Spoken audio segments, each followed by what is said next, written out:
Kanui dun laile kanun shui te ka Bibula dam chung hung hun man te Mahse tunaing tinge yam tak i Katin long hiya chao nang ngay bangin Kangak ring che lo let le hun ngating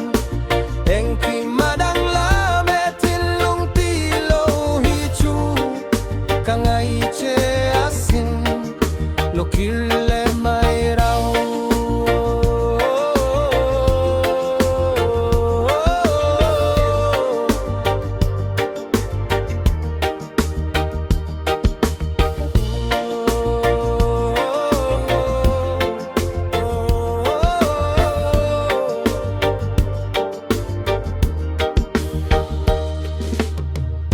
Kabese chea min bele mai ang tin Mase ingawit lata mingay sa tawa heplo Kadam lo ani ngangay luat vangin Kaslil kilo te kalung lingendang ki Katin lung hiya chao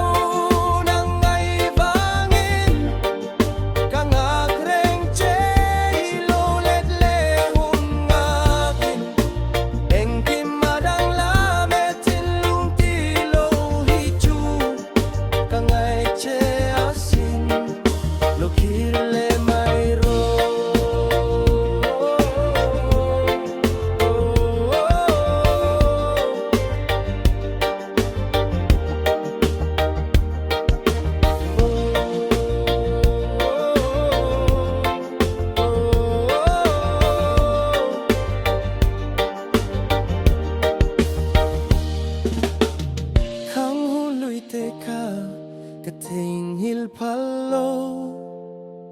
Itelo chuan kanun hiaruak sota Kabay sayan ni min ria ang tikaring Kangak reng tin nilo let lehuntu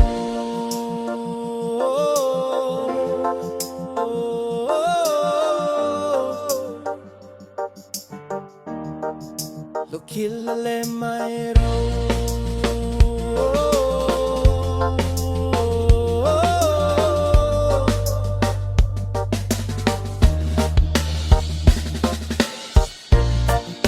Katin long hiya chao nang ngay vangin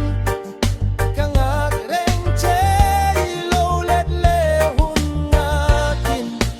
Eng kim madang la me tin lung ti lo hi chu Kangay che asin lo kille mai raro